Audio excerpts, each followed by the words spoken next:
Okay, the door has shut. I guess we can start. Just say hello, I'm David Parkin, and this is the third talk connected with my installation next door. David, what's it called? David Parkin's Delusions of Grandeur. You all know this, but just for the sake of it, it's about 4 months I spent under section in 2015, suffering from a bipolar manic episode. And yes, this will be our third talk. First, we talked to Rob G, who's a psychiatric nurse. So we talked to him about what it was like to be a psychiatric nurse and dealing with people. Then we talked to Philip Ross, who's part of a kind of organisation called Design in Mental Health. So we talked to him about design in mental health, particularly about seclusion. And because in there's my alternative seclusion. If you haven't seen it yet, you get a chance to go in. It's what I thought seclusion should be like, which is a lot nicer than the actual seclusion. But this one will be a bit more personal because I'm talking to my Linda Parkin, my mum, and Pete, my mate, Pete Shenton. I'll just do little introductions. Pete is also, as well as my friend, you're an artist, aren't you, Pete? Yes, some people say so. And a lecturer. And a lecturer, yes. Yeah, and he's one half of, now, this will really annoy him, one half of a comedy dance duo. That's fine. But a comedy dance duo called New Art Club. But they do, calling them just that isn't enough, really. Like their last show was it was about relationships, and there was a load of lists, but these beautiful lists about moments in a relationship. And it was very moving, and I had to go. I was hungover. It was about relationships. I'd been single for so long. I was mildly hungover. It moved me so much that I had to go to the toilet afterwards and have like an intense crying jag afterwards. Just personally, how we know each other. Pete directed my clinical depression concept album show, Good Friday, which is actually here at some point, but I'll tell you about that at the end. And I did a musical based on a book called a children's thing called The Nose That Nobody Picked, which will come up as we talk. And Pete played the villain in that, Dr. Skinner. And also I was in New Art Club. Many, many moons ago, New Art Club did a Christmas show which is kind of Christmas special. It's a really good fun show called The Nutcracker. And in it, I played an evil Christmas present. So I was in a box and my kind of arms went out like that and I danced around. I didn't really get the role because of my dancing ability, but more because I fitted in the box, really. And so this is my mum, Linda Parkin. Linda has Mum has been, she was a PE teacher all her life, and she's a bit of an extrovert like me, done Savannah Dram and Panto and stuff. She does life, she grabbed it. Okay, I'm just I might talk about the holiday dance. Just move on. Okay, so Mum was dancing we were in France, a holiday, and she demanded either me, or my brother, or me, or my dad dance with her. No, those two were rubbish, so I got up and Mum started doing jive movements with me, and slowly the crowd cleared, and we were watched by 17-year-old French kids all clapping hands. And I jived along, but it was... We were very good. Sorry, I just improvised telling that story. Should have run it past you. But yes, you were wonderful. I was dying of embarrassment. But yeah, so we're ready to start, and we're going to start with something that's not really dealt with in the exhibition that much. It's only touched upon in the introduction board. So we're going to start with the lead up to sectioning.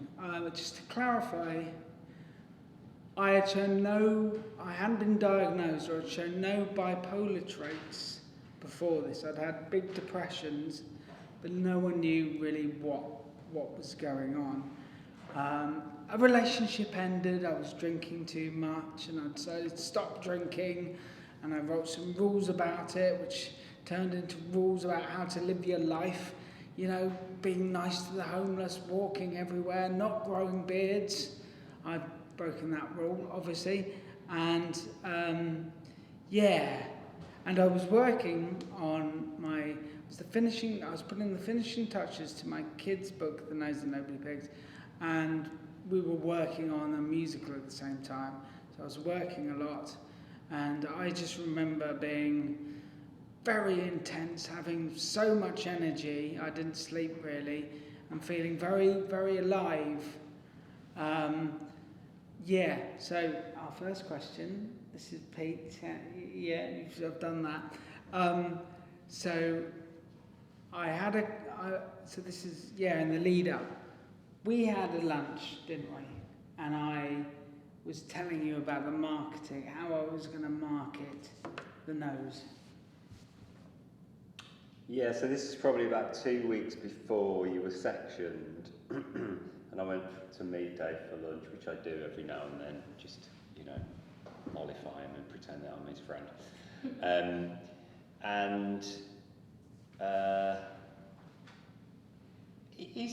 If I'm honest, Dave is a sort of moderately strange person anyway.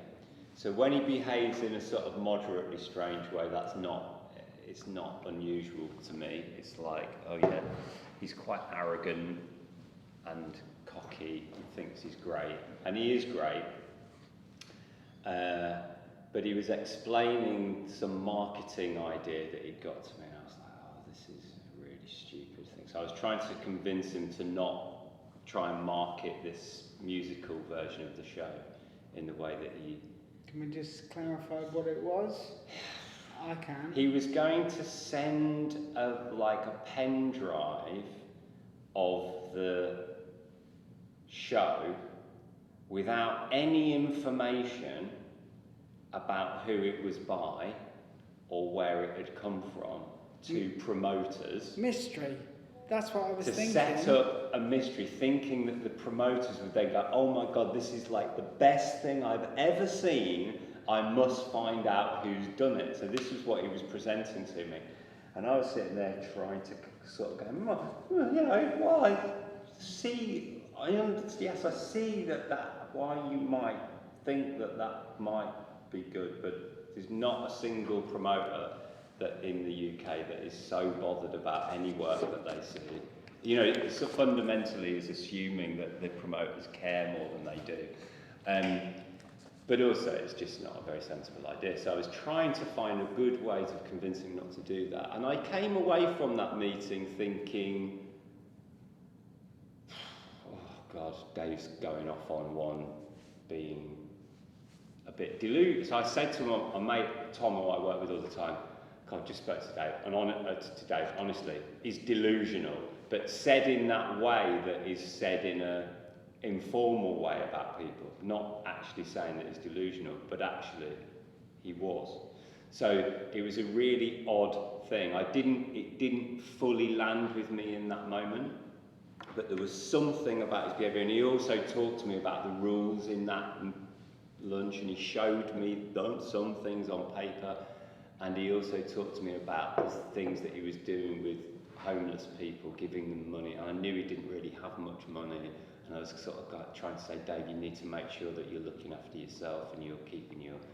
So, there was a few things about it that made me sort of feel a bit on edge, but I didn't walk away from it being overly worried about Dave, because the idea that he would assume that promoters would think his work was so amazing they'd have to find it would not be unusual for Dave's thinking. At the time, I called it an agnostic parable that's going to change the world. And to a certain degree, I still stand by that, you know. I'll come to you at any moment, Mum. That's all right. I was just saying, just so we know where we are. Then I was going to do a reading of the kids' book at a local place, you know, art place. And I had various plans about what was going to make it special. And this is where we're starting to get up to getting sectioned. And I phoned you and told you about it. Yeah, so it was a Saturday morning, and Dave called me about 7 o'clock or 7:15 Which in is the morning. unusual. I'm never awake at that time, normally. And he starts telling me about this event. He's assuming that he's already told me, but I didn't know anything about it. But Dave's got a brain injury, so I know that sometimes he forgets things, so that also doesn't surprise me that he thinks he might have told me something that he hasn't. But he thinks I'm going to be at this event, but he's not actually told me that there is an event before until this, and it's on that day. So it's Saturday morning, it's about 7:15, and he starts telling me why he wants me to be there is that he is not, so it is for the launch of a book, and it's for children and families, and it's a local disability art centre in Leicester called the Attenborough Centre. It was called Richard Attenborough Centre then, I think. And he says he needs me to be there at the beginning because he's not going to be there at the beginning. He's going to spend the morning going to charity shops looking for children's clothes. So he's going to turn up dressed as a child. He's going to bring some beer. So he's going to be dressed as a child. He's going to be drinking beer. And he's going to talk to the children about alcohol, and he's going to get them to try alcohol. So there was other things in this conversation, but obviously this was like red flags I was going, and he was speaking really fast, and all I was trying to do was to sort of talk him down from this position. So I was going, look, Dave, you can't really do that, and these are the reasons why. So I was still, though I was now getting worried about Dave, there'd not, as Dave said before, there'd not been any episodes like this in Dave's life before. So it wasn't like, oh, this is something that any of us recognised. But I started to feel really uneasy about this situation. But I was still trying to have a reasonable conversation about why that wouldn't be a very good idea, and what do you think the parents might think if you tried to give their children alcohol. Like, we're talking about sort of like primary school age children. So there were loads of good ideas in there. Yeah. I think, okay, so one, I was going to gather the audience as I walked through town, like the Pied Piper. Oh yeah, that was the other thing. So he thought he was going to bring people with him in a sort of Messiah kind of way. They'd go like, children's book reading, of course, and there. So we had that conversation, and then I was trying to convince him not to do that, and then he started to say things like, oh, you're just like my mum and dad, you're really against it, and blah, blah, blah, blah, and they don't understand. And I was saying, it's nothing to do with that. You know, we just have to think about what's going to be the best if you really want to get people to be interested in the book. And then I rang his mum. So I put the phone down to Dave, and I was with my partner, and I said, oh God, I've just had this really strange conversation with Dave, and he's going to speak to his mum. So I rang Dave's mum. That's true, isn't it? Yeah. Yeah. I don't know, why did I have your number before then? Oh, it's because just from the recovery from his brain injury. Why would you have my mum's number? Yeah, so fortunately I had Dave's mum's number in my phone, so I called Linda, and we had a conversation, and I said, look, I'm really worried about this thing, and this is what he's saying, and I think maybe we should think about trying to find a way of calling off that event and making sure it doesn't happen. So that's where my part of that story. Also, when I was going to be blowing smoke-filled bubbles using my vape, which I think is good fun. And you know, the drinking thing, I can't really remember, but I think I was little Dave, I was David, and I was Dave. And I was trying to impress upon them about how we're all multi-layered. And there's various facets to every human being. Yeah, I'm not saying there's not logic. I'm not saying there wasn't any logic to it, Dave. I'm saying the logic was very flawed. So we were, here we come to you, Mum.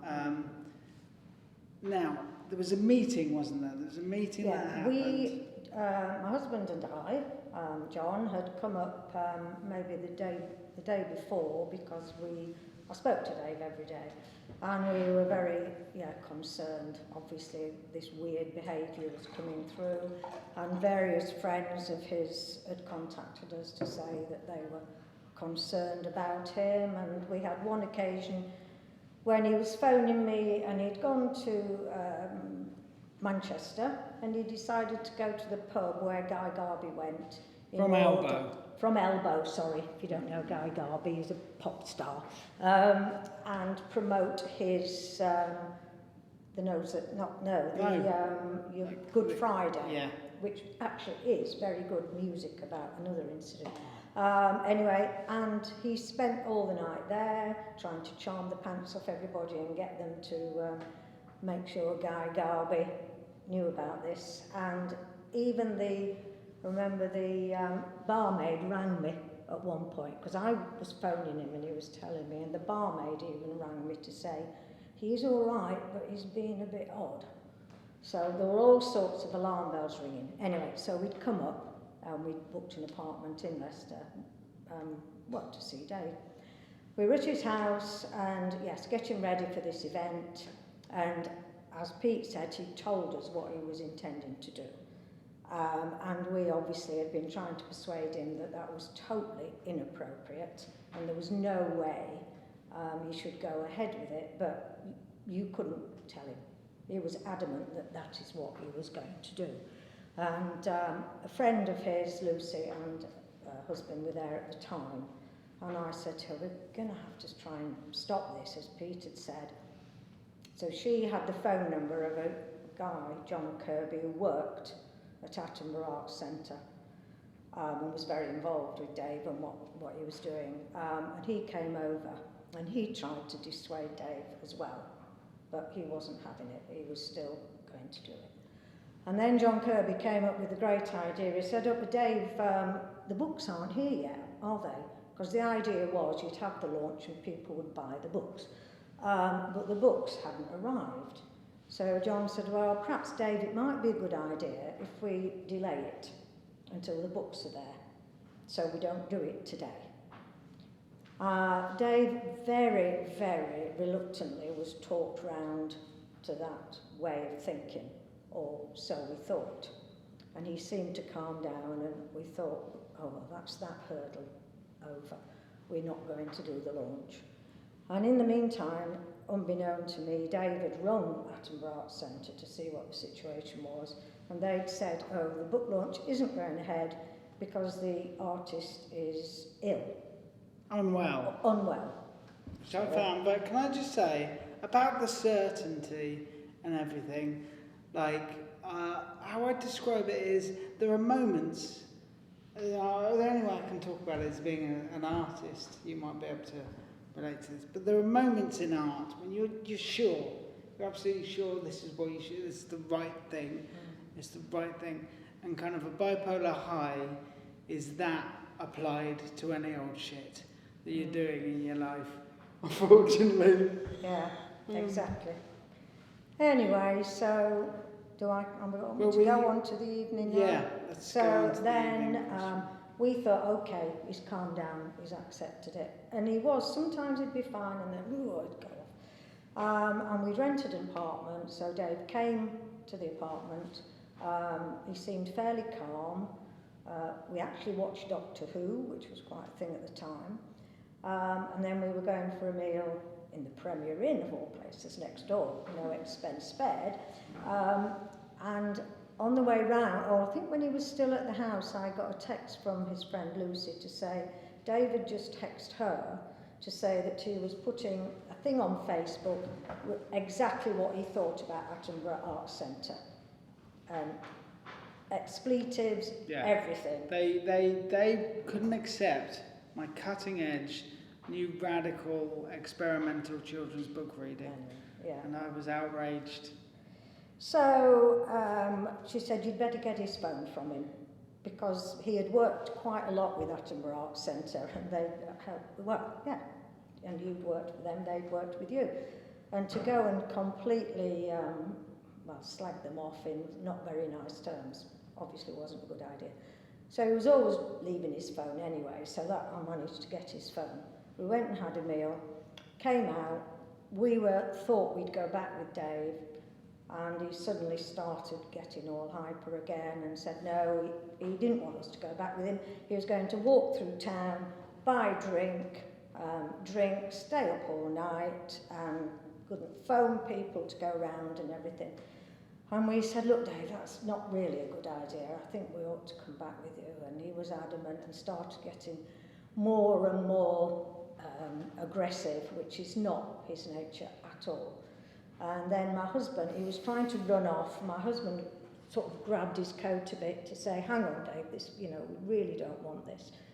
And they didn't actually fight, but they ended up rolling on the floor in a tussle, really, struggling, and Dave was shouting expletives and everything, and my husband is the most, never involved in anything like this. I mean, if you could see him now, he's me plus 40 and years. Dave is not normally in any way aggressive, so all just totally out of character. Then luckily, actually, it was a security guide from the hotel managed to sit him down, calm him down, and we said, look, we'll get a taxi. And we persuaded him to get in the taxi with us, and we'd take him home. Yeah. But we didn't take him home. No. We took him to the A&E unit at the hospital, which you can imagine was not an easy thing to do, but we just felt we needed help, and Dave needed help, and it had gone on too long and too, it was too silly. We arrived at the hospital. He again started grappling with my husband, because obviously once he realised what we were doing, he didn't want to go, understandably. So they were grappling outside the hospital. I was shouting to the security men, can't you help? Come on, give us a hand. Oh no, we can't get involved. And luckily there were two paramedics, ladies, who saw what was happening, came over, managed to calm Dave down, and actually managed to get him inside to the front of the queue, and he was actually seen by a nurse, who then he was sent on to be seen by a psychiatrist. And Dave went off to one room, and we went off to another. Did you chat to the psychiatrists? We did have after a few hours, we had an interview with the psychiatrist, yes, saying, what did we think? And it was either take him home and have the crisis team in, or to be sectioned. And that was really hard. You do not want to section your son. But then on the other hand, I thought, if we take him home, there's no way, the crisis team would pop in, they may give Medicaid, but we wouldn't be able to keep him in the house. He would be still going off, wanting to do what he was doing, and we just felt we had to say no, we'd actually prefer him to be sectioned. That was not a decision you take lightly, but we felt that's what Dave needed. I feel like when I look back on it, and I was probably doing this at the start, the thing about bipolar is you are you, but even more so. And because I'm a pretty funny, weird chap, there's lots of funny, weird stuff. you know, and I maybe make light of it, or I kind of remember that stuff more readily. But then, you know, we're in there's having a fight with my dad, you know, who's my dad, and then putting my parents in that position, which can't be, like I say, I don't think I've captured it, but to put someone you Yeah, love. it wasn't easy. No. And then I think we were there till about 5 o'clock. And you were in another room, and I just didn't want to see you, because I thought, if you see me, you're going to say, don't, no, please, get me out. And you were actually, we did pass the room where you were, and there were other people in the waiting room, and you'd obviously been chatting to them, because you said to them, see, I'm not mad, am I? I'm fine. I don't need to be here. And there was an elderly lady sitting next to you, and she said, I think you do, love. Yeah, anyway. Yeah, Deirdre. There you go. She was full of shit. No. There you go. And I remember we got the taxi back to the hotel, and it was Halloween, and Leicester was full of students, all in fancy dress clothes and all having a great time, and you thought, yeah. Anyway.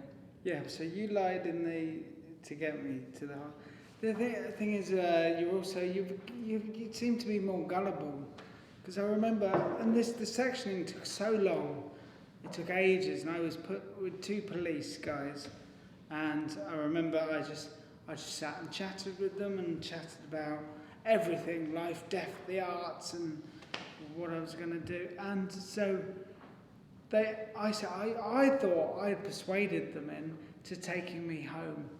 So I was like, I'm not mad, it's clearly, I'm fine, just take me home. And they said, okay, we'll do that, but you've got to put your head under a towel and pretend you're not, because we don't want people to see. And they drove, and of course, and then at the end of it, I got up from under this towel, expecting to be home. But of course, they'd driven me to the hospital. I mean, that sounds really sinister. Now I say it, but they were just managing a very lively idiot, which is what I was at the time. So I get sectioned, and very, like, the first ward and how I was very much rushing and very hyper. Pete, do you want to tell us about your first? I mean, visiting a mental hospital must be nearly as bad as being forcibly put into one. Well, I don't think it's as bad as that. No. I was quite scared. It's not, you know, I don't think I'd been into a mental hospital before. And I didn't know what to expect, and I just went to reception and said, oh yeah, it's down there, and it was just like being in a hospital, and I was walking down the corridor going, oh God, I don't know, I'm quite scared, you know, I was just quite genuinely quite afraid of the situation, and also afraid of what I was, very nervous at least, about what I was gonna find with Dave when I got there. So this was probably about two or 3 days after Dave had been sectioned. I'd spoken to Dave's mum, and she said he was in there, and I went to visit probably the Tuesday, I think, or something like that. And yeah, and anyway, I was let into the ward, and we went and sat in the garden of the ward, and because Dave was smoking at the time, so he had to go out anyway, always to smoke. So we went out into the garden, and then there was a load of graffiti. So there was a little garden with high walls, and there was graffiti on the high walls. And David was developing some kind of really hard to follow narrative around the characters that were in the hospital, the graffiti on the walls of the hospital, and an idea that he was having for a film that was also around, that was going to benefit everybody using the NHS. It was going to be an incredible benefit to everyone using NHS services. So he was, you know, he got himself in this place where he was But he was just going around, dotting around, reading bits of the graffiti and then coming back to me and saying, so that character there, and then telling me about all the different characters that were from the graffiti. And it was really fast. It was practically impossible to follow the logic. There was clearly a logic for Dave, but it was like really unbelievably upsetting to see somebody in that you know and love in that place where it's so beyond what you can rationally hold, that you can hold it. Do you know what I mean? You can see that they are in another place, a different logic, and you can't hold that place with them. You know, it's really, I just remember it being really like also interesting, because I'm an artist and I'm interested in things, you know what I mean? Just anything, stuff, I'm interested in stuff. So I'm also slightly at a distance to it going, God, I hope I can remember some of the detail of this because it's so interesting. And I'm sort of also thinking Dave would really in the future, hopefully when he gets better, would be really interested to see what this was and reflect back on it. So I had all maybe this, make a piece of art. exactly. So I had all of this going in my head as well as being quite upset by the whole thing. Yeah, that was the first time I came to see you. Yeah, just a little. You mentioned in the talks that some of the ladies hit on you, some of the women hit on you. Yeah, I don't know if that was in the first time, but yeah, there was a those sort of expected social boundaries were not there at all. So with the other people on the ward with Dave, there was obviously people who were just very distant and ignoring everyone and in their own path, but there were also people who, you know, that a woman would come and sit like this and speak to me like this. Do you know what I mean? And this sort of, so there was a whole load of strange social things to overcome in those visits too that were really, also interesting. Do you know what I mean? Also like really unusual and interesting things that happen that just wouldn't happen in other situations. Can you think of one patient who kind of, you know, because that is part of it. You go in and you support someone, but you inevitably, and because there's whatever, 18 men or 15 men and women, you inevitably end up meeting other people who are having the worst time of their life, or felt at times it felt like the best time of my life. You know, it's half and half. But is there one patient who sticks out to you? Yeah, I mean David was in for 4 months, so we went most days, so we got to know lots of the other people, patients. Some, most went home and got better, so that's brilliant. But we did get to know and relate to a lot of these people. There was one lady, Mary, she was called, probably in her 40s, always just walked up and down the ward, never really said anything to anybody. And Dave was determined he was going to be friendly with her, so he eventually managed to get her chatting. And one day she came and sat and had a coffee with us, and we were trying to chat to her. And we started talking about France, which we adore and spent lots of holidays there, and a little bit of French language came into it. And she suddenly started talking to us in fluent French. And this lady, who wouldn't say a word to anybody, we spent half an hour at least with our sort of, well, not too bad French, but not very good French, trying to have a chat with her, and she was telling us all about her life in France, and she'd been an au pair out there, and she was fluent. She was correcting our mistakes, and we had a really enjoyable, half an hour or so talking to her. And in my naive way, I thought, crikey, this has got to be a breakthrough. This lady will speak to you in French, and we told the nurses, thinking that somebody would be able to use that as a way of maybe helping her recover.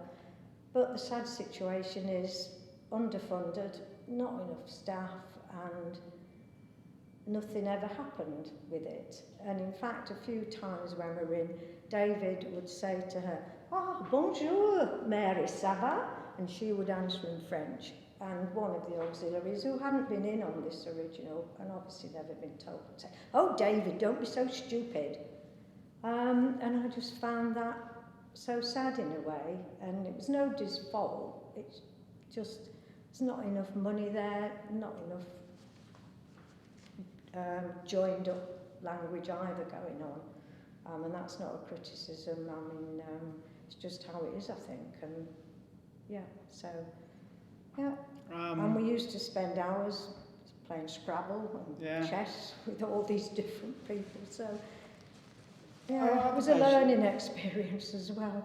Yeah. Of the patients. Other patients, Morella. So Morella is who I went in and promptly fell madly, obsessively in love with this schizophrenic young woman. You have any memories about that, Pete? I do, yeah, because it was really clearly like not going to help you. So it was like immediately like a sort of thing where you went, oh no, this is really not a good thing, and you became obsessed with her and were sort of singing right. The thing is, Dave plays the piano. I mean, he's not this is not to be cruel to you. It's fine. He writes really lovely songs and plays piano in quite a simple but very beautiful way. It's very charming, but he's not like like this, you know what I mean? And I kept saying to him, "Do you want me to bring your keyboard in?" And that's partly because he decided to take up playing the guitar, and he was terrible. It was terrible. There is and I was like, "Oh God, are you sure you don't want me to bring the keyboard in?" Because he kept. Sorry, go on. There is a chance. I don't know if you've noticed, but within the exhibition, there's an area where you can listen to these songs I recorded in there. And the piano playing is awful. I'm drugged off my guitar face. Playing. Yeah, guitar playing. Yeah. I'm drugged off my face, so you can hear people screaming in the background. It is the one part of the exhibition where I kind of, when I listen to it, go, ooh. But yeah, so he was writing these really, really bad songs also, and then I'd go in and he because I can play the guitar a bit. I'm also not a brilliant guitarist, but Dave could maybe play like 2 or 3 chords, but even then it was like when you see somebody, they sort of play a chord and then that hand moves and then they play the next one. Do you know what I mean? It was like that, and he was singing these really sort of overly sentimental, badly put together songs about this girl that he met. And also,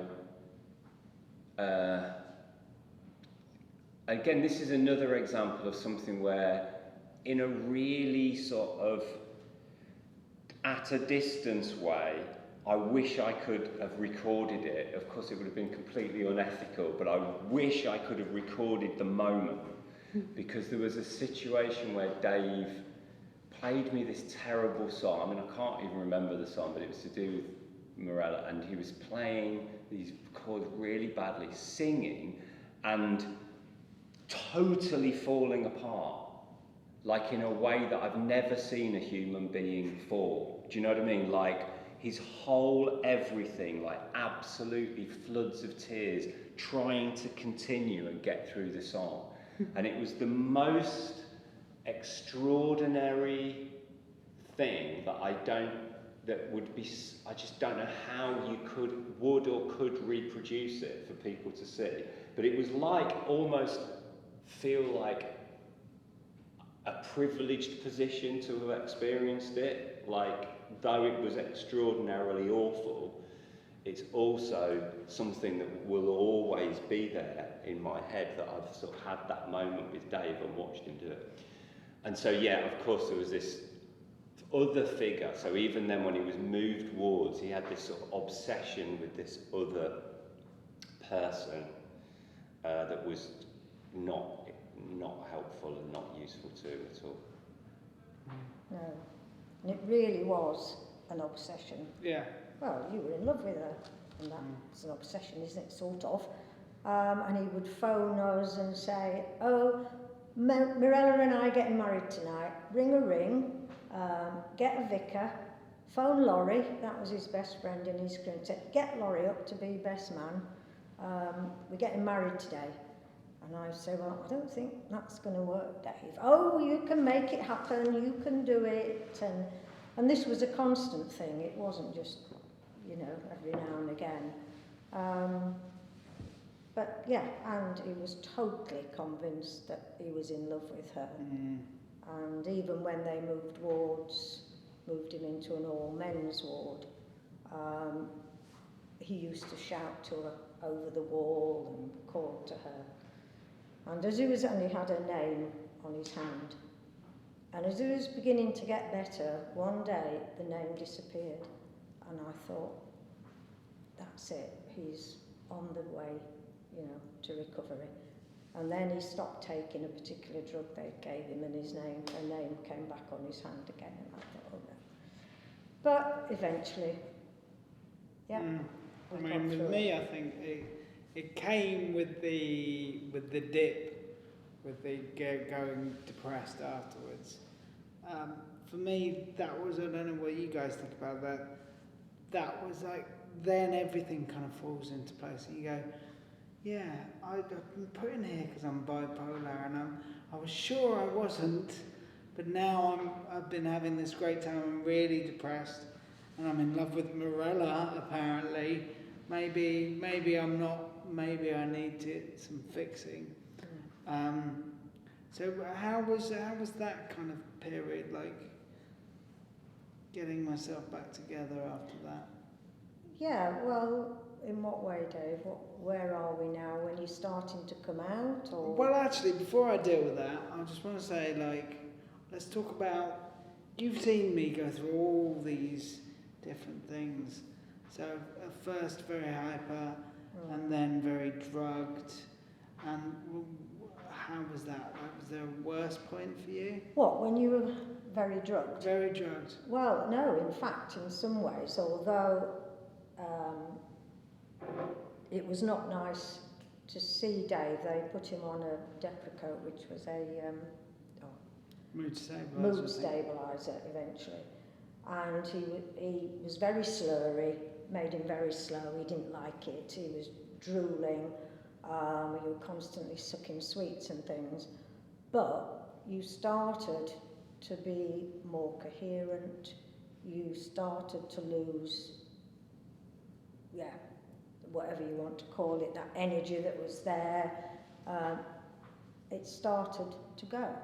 So I was, and people commented as well, other people phoned you up and phoned me and said, oh, David sounds a lot better today. His brother rang from Crystal Palace and said, oh, yeah, I spoke to Dave today. He sounds as if he's, turned a corner. And Mirella disappeared from your hand. So that was great. And then you didn't like the Depakote, the way it made you feel, so you refused to take it for a while. And Mirella came back on his hand, and we started to get more agitated again. And then I think actually the consultant said that if you didn't take it, they would have to inject it. Which, and then you said yes, you would take it. And from then on, you just gradually seemed to calm down and gradually return to, well, not normal, because that's not, well, it's not a nice word for nobody's normal anyway, but back to your, sort of getting back to your old self. Did you come and see me after I'd kind of crashed? So I'm sure Pete was leaving the hospital one day as we were, oh no, you were going in as I was going out or something, and I said, oh, Mirella's off his hand, and I burst into tears, and you were going in at that time. Yeah, I mean, I think over that long period of time, I mean, you know, I only lived about 2 and 3 miles away from the hospital where Dave was, so I'd go 2 or 3 times a week. And you get, you know, of course, you become embroiled in this strange process that is being gone through by Dave, in that you see these incredible transformations from this, like, you know, so you see the effect of the medication in a way that is extremely stark. You know, moving from this person that's like running around the garden to somebody who's literally shuffling super slow, like slow motion slow. Do you know what I mean? Where you're going, wow, he's in a different time zone to me. Like we're in a different time of relationship to time. And really you're just sitting in that. And that feels like a very long process, I suppose, that's what I'd say. And so there was a time when a nurse took me to one side, and I think he must have noticed that I was feeling a bit upset about what was happening and what I was seeing. And he said, you know, so as I was leaving, he followed me out and he said, just to, you know, he just said, how are you feeling about it? And I started to speak to him, and he said, you know, the thing is that I know it doesn't seem like it now, but he will get better. You know, this process, he will come out the other side. And there is definitely that thing, it's such a long time, though when you look back on it, 4 months is 4 months. It doesn't, you know, you can go like that, but when you're in it, it feels such a long time. And it's very easy to feel like, wow, I don't see a way out of it, of course, because what do I know about it, you know? And you're dealing with the immediate all the time. So there were also times when Dave would try to escape when you were leaving. So every time you would leave, that he would be barricading the door, or saying, oh, let me out, and you're seeing somebody in that situation, do you know what I mean? It's such a extreme thing that they're going through, that you're witnessing, and you can sort of feel like, God, what, where is this going? Where is this going? You know? Yeah, I had 2 occasions when, because you do sometimes think it's never going to get better. But I know quite early on, one of the really nice staff nurses took me aside and said, you know, you will get your son back. You will get your son back. You've got to believe that. You know, we see this all the time, and people do get better. And that gives you something to cling on to, which you need. And I think sometimes, you know, the visitors and people are also going through it, and nobody bothers to tell you that. And far later on, again, another chap had come in, was in the first ward, he came into the second ward, and David was still there. And he said, oh, he's still around. I said, yeah. And he again said, he will get better. But, you know, we see these people all the time, and they do get better, and he will get home. And it's very important for somebody to say that to you, because you begin to believe that they're not going to. Yeah, because you also witness people coming in and going out. Like some people, like there was one guy who I remember coming in on a Sunday, and then the next weekend he was gone, and he was having a proper manic episode on the Sunday, and by the Wednesday when I saw him, he seemed like really fine and really like with it, and like having a chat, and just seemed like more like he was visiting someone. And then by the weekend he was back out again. So you see these people are having very different experiences of being on the ward. So you know. I mean, that really pissed me off.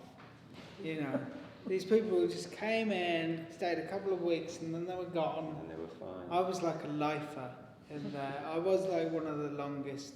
There were 1 or 2 others, one but or not two. many, You know, but I was in there for a long time. And I think though I think his name was Ben, he knew he was bipolar and he'd been there before.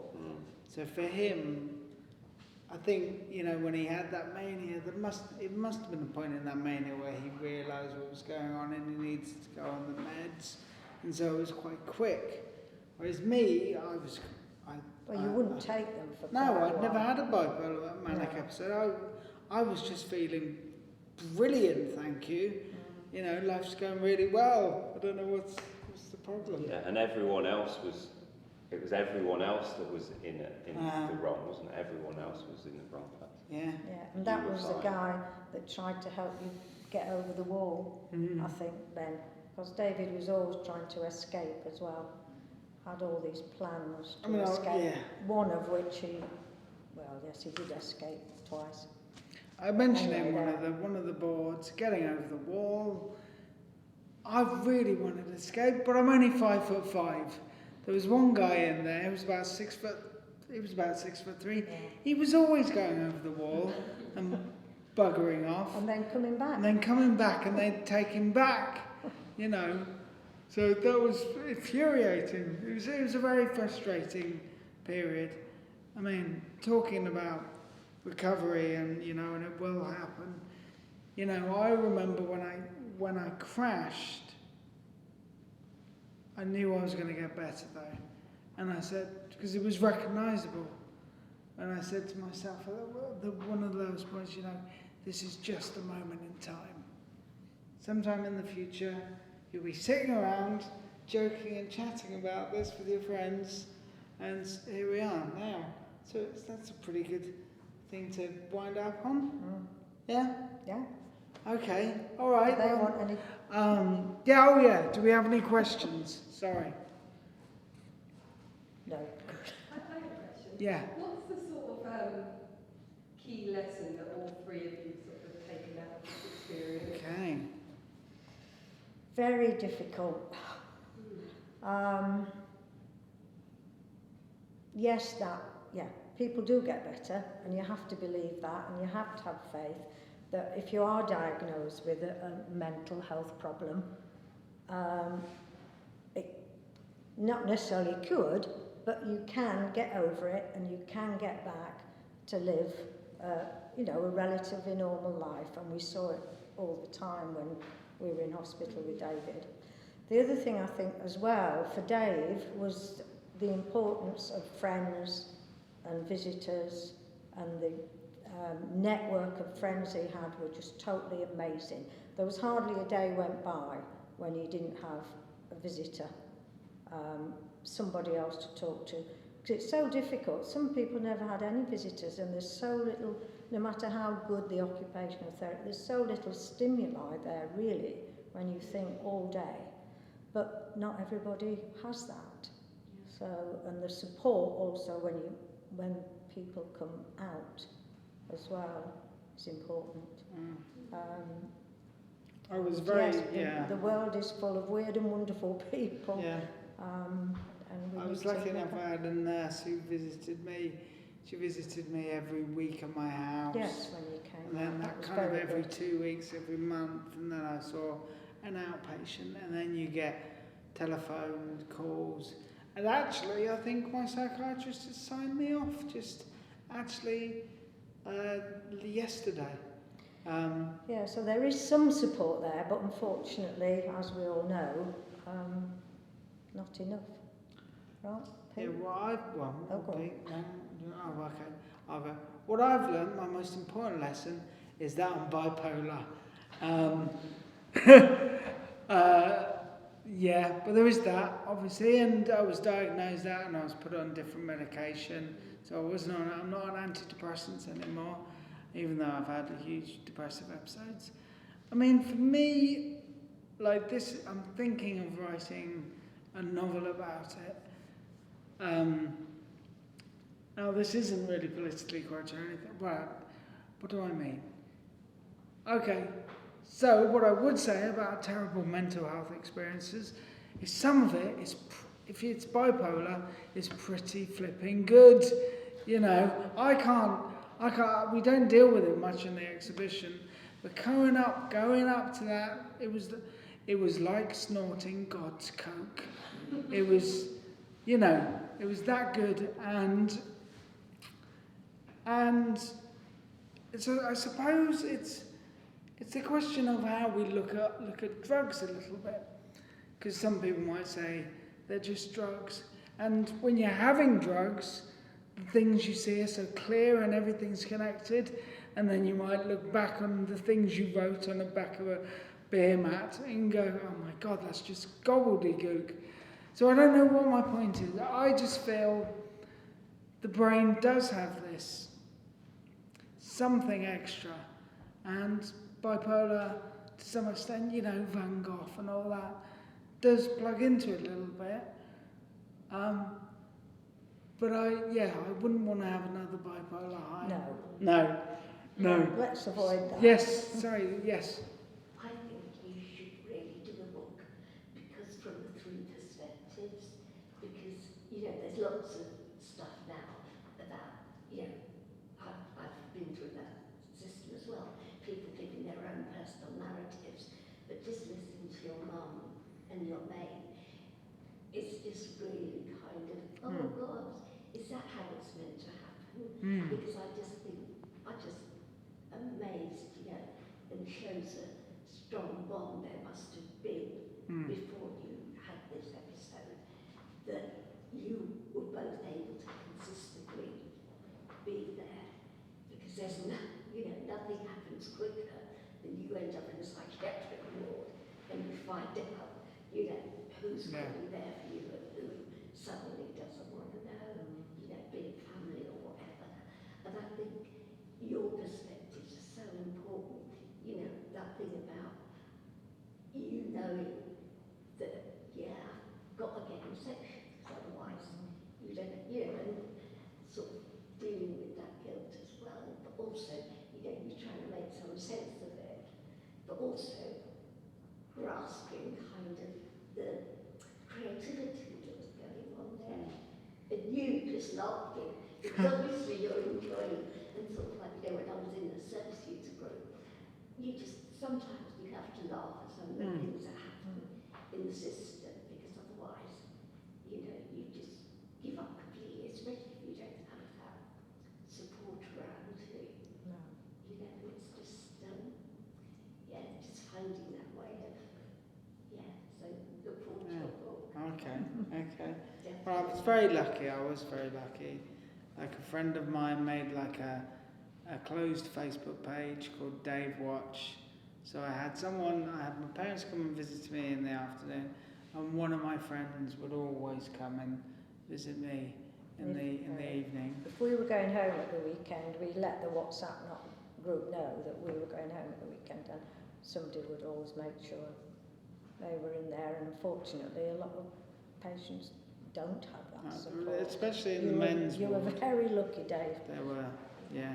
And we were lucky that we were in a situation, we were retired, and we were lucky that we could afford to rent accommodation in Leicester, because our home was in Sussex, to be there for him. And so many parents can't do that, and you hear of them, their children are moved to the other side of the country and they, you know, can't get to visit them. So we were very fortunate. Lucky that Pete was artistically curious enough. I mean, I completely agree.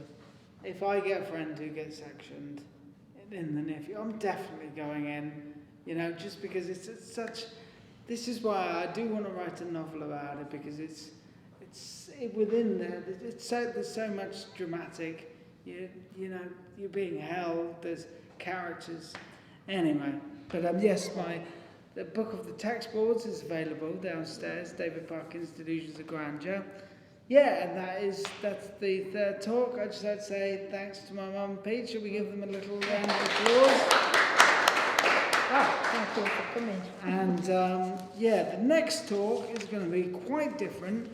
It's going to be chaired by Lydia Towsey, and it's going to be a talk with Colin Gale, who runs Bethlehem. So Colin has like an anthological, is that the right word? Anthological, maybe. Anthological knowledge of Bethlehem's past, and there's a knowledge of mental health art. I've done various other pieces, like the album, which still deal with mental health. So we'll be talking about that and why kind of mental health art happens, and he'll be picking out some people from history and talking about that.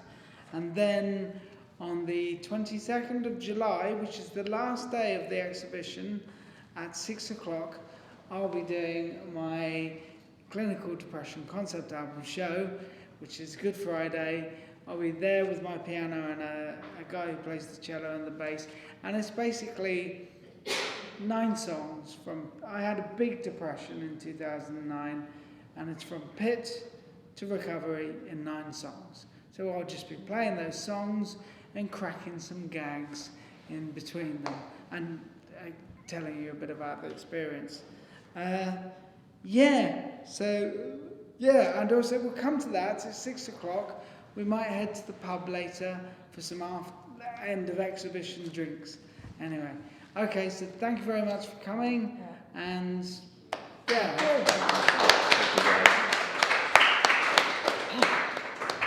Very right. yeah.